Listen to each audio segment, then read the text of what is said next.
Hey guys, it's Walden from Walden's Automation, and today I have the Apple Studio display that I want to review today. So this was a bit of a impulse buy for me. I was sitting there right on the couch over there watching the Apple events in March, and they revealed this, and I was like, wow, okay, this thing looks awesome, I want to get it. So I bought it like instantly. Over the next couple weeks or so since this thing has came out, a lot of people have tried it with various different types of computers and stuff. And for my setup, I have to go between Windows and Mac a lot. So I'm kind of worried that this thing won't be super good on Windows. So with that being said, let's go and open this thing. All right, cool. So let's get this thing open. This box is absolutely massive. And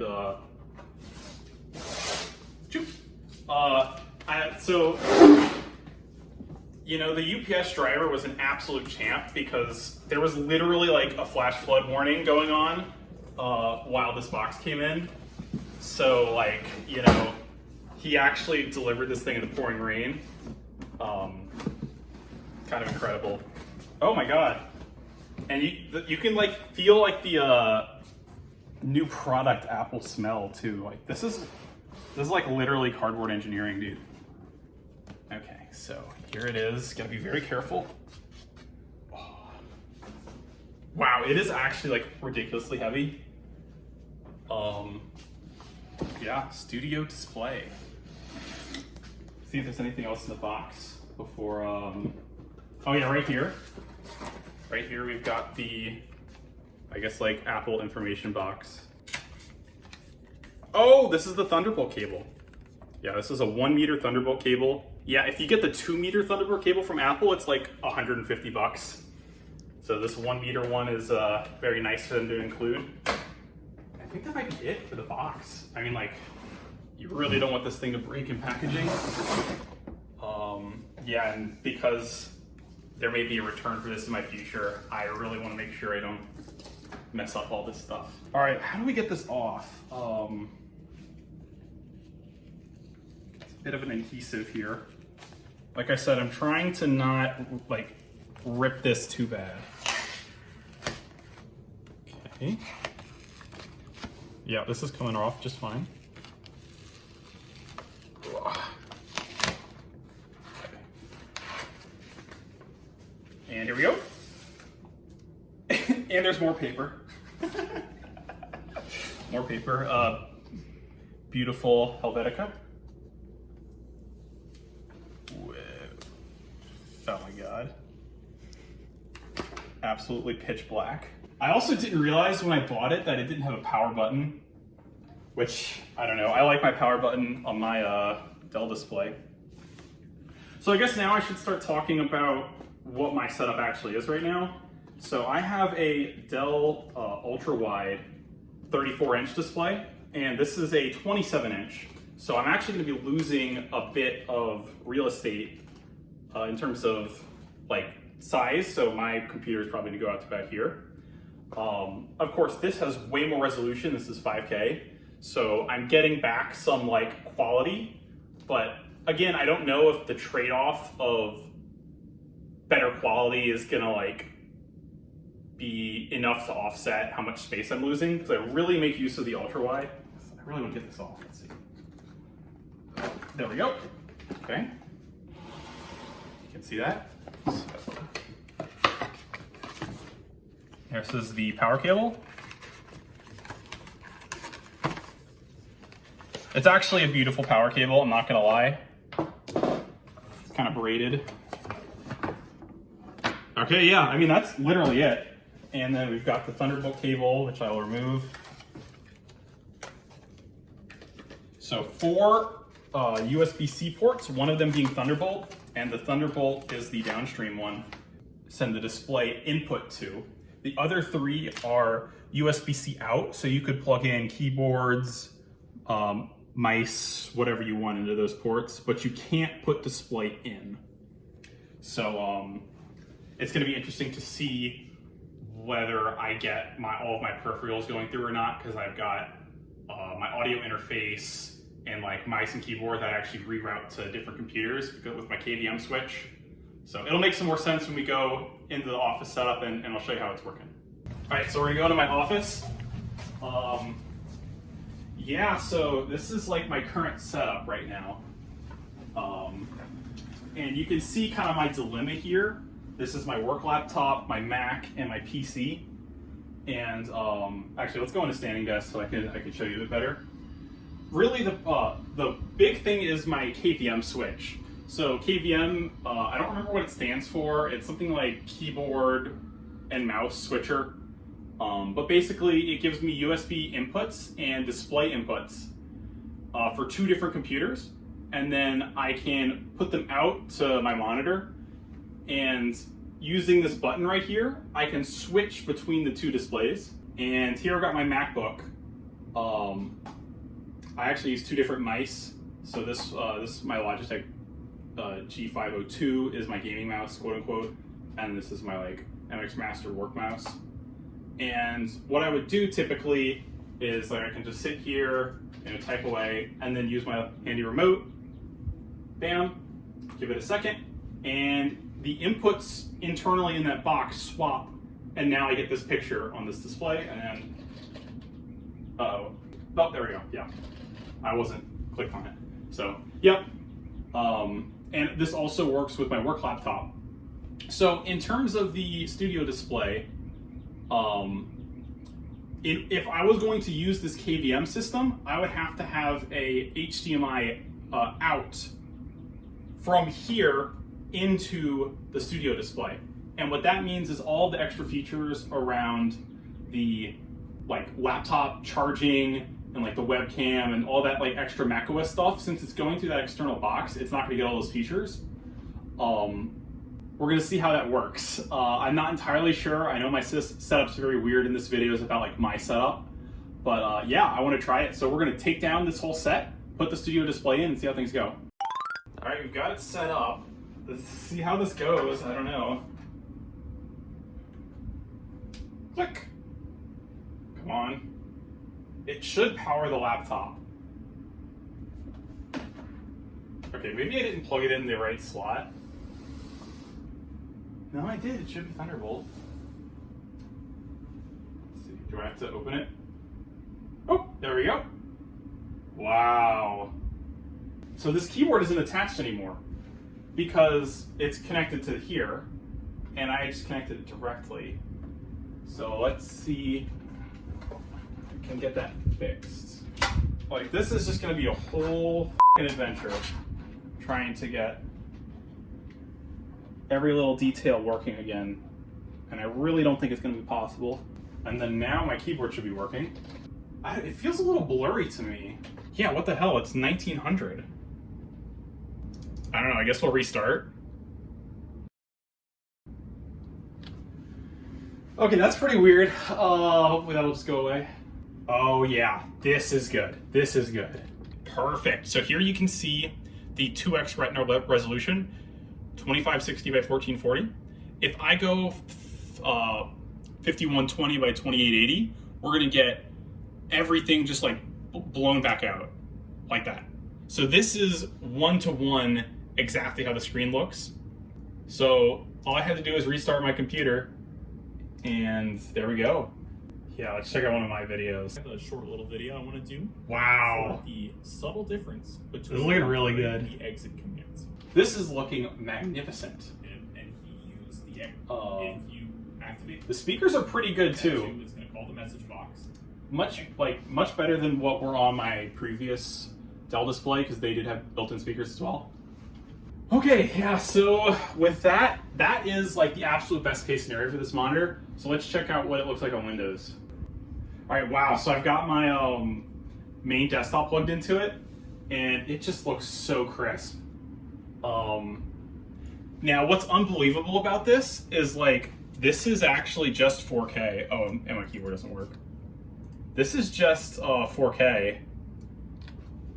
So what it's doing is I have a USB-C to DisplayPort cable that's going into my 2070 Super, and DisplayPort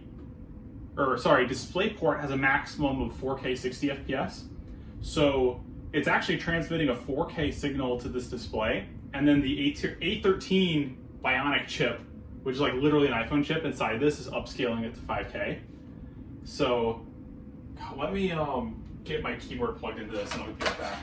Okay, I just had a realization. So I plugged my keyboard into my KVM switch, and I can still swap the keyboard and the audio interface and all that stuff with this, but the display is plugged in separately. So here's what I'm thinking I could do. So I could basically like turn this thing around and swap the cable in the back, and then use my KVM switch to switch all of my other accessories, and that might be a good solution. I hadn't considered that. So yeah, now I've got keyboard working, and I didn't have to like go underneath and like plug it in or whatever. Yeah, so look at this. I was actually wrong. It's somehow getting the full 5K resolution going through DisplayPort. So I'm guessing that's it's going to be going at 30 FPS instead. And we can actually change the display scaling if we want to make it so display scaling basically makes everything bigger, but it also makes things more crisp, which is really cool. I would have to play around with this more. But like, I don't know what I would like to have. I probably would like to have it a bit smaller at 200. You can see how like everything changes. So now I'm going to try out my method of switching back and forth, and we're going to connect the MacBook in. So follow me here. Come over here, Sean. Let's swap this out. Boop. Boop. So now I'm attaching the Thunderbolt cable.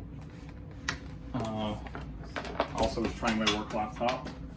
So yeah, and then here, so I think I should plug this in to here. So this is my USB-C extender. And then, all right, so then what we're gonna do is plug in the KVM switch part, only the USB-C to get my accessories working. Bam. And then this can stay. And now I should be able to type. Oh wait, no, I also have to switch it. Okay, so now I can type. Bam, instant.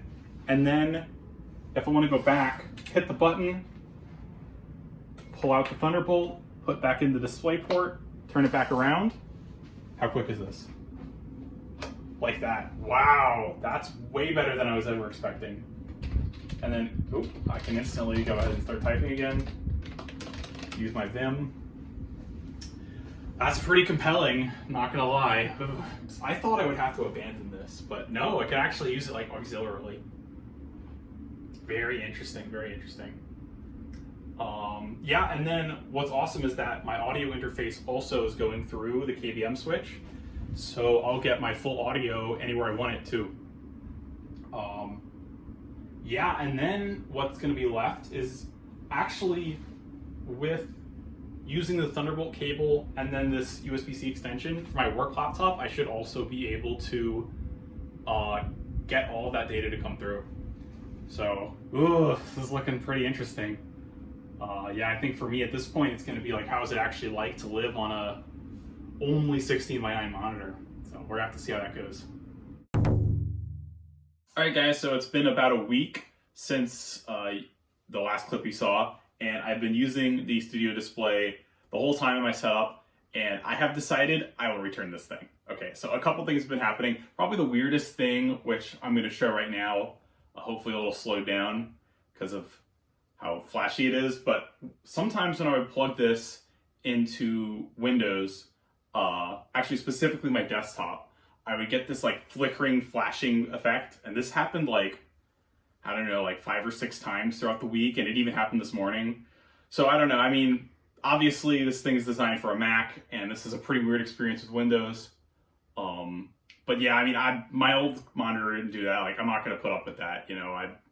I mean, I have to like go around and like unplug it and replug it in again after I've already unplugged and replugged it, you know, despite that little glitch. Overall, I am kind of a little surprised at how well it worked, in the sense that I had my KVM set up, and you saw last time how I was able to switch between my keyboard and only have to replug the cable in the back. Another thing that I found out, which I was unsure about last time, was the brightness situation. So let's even go ahead and demo this. We can actually change the brightness of the monitor in Mac and then go to Windows, and you'll see that the brightness is changing. So come on a little closer. All right, so I'm gonna change the brightness down a little bit on the display, and then we're gonna go around the back. And this is what I've literally been doing all week, is just like unplugging it and then always losing my cable, plugging in the Mac or the Windows version. Then we gotta get, this is the keyboard part that's going to the KVM switch that plugs back in. And then bam, we're back in Windows. This time we didn't get the flickering, which is great. But yeah, you can tell that the screen is not as bright anymore. So you can't change the brightness value in Windows, but it does carry over the last known brightness value. So I did notice myself many times throughout the week going back and plugging the Mac back in, changing the brightness really quickly, unplugging it, and then plugging Windows back in. And I mean, that just sucks too. I'm gonna be honest, so. Oh, another thing I'll say is I was absolutely missing that 34 wide aspect ratio of my ultra wide. And I found myself coding in full screen like this, and then switching over to my application or website or whatever, also in full screen. Because like that split view, that 2 view is just not wide enough like I was used to. So yeah, I think, you know, I haven't plugged in my ultra wide back yet, but I imagine I'm gonna be a little disappointed about the quality. Just going back to it from this, because this has been astounding quality. But yeah, I mean, all that being said, if you are a person who's only using a Mac with this, I think you're gonna love it. But for me and my setup, and again, this video is about my super unicorn setup, not gonna work out. So with that being said, thank you guys for watching. Hey guys, it's Walden at the end of the video. Obviously, I know this IRL video is kind of like a new direction for the channel. I've just found myself not writing a lot of AutoHotkey lately, especially compared to what I used to be doing when I started the channel, with different life circumstances and different computing needs. I don't really want to promise anything, but just know that on this channel, I'm not going to limit myself to AutoHotkey anymore. I am still really passionate about automation, coding, and just tech in general. So I do want to cover more automation topics, especially some of the stuff I've been developing for learning Japanese, which has been my primary hobby lately. But I think I would also be interested in doing other, maybe more generic coding content, or even generic tech videos like the one you just watched. With all that being said, if you liked the video, check out the rest of my channel. See ya.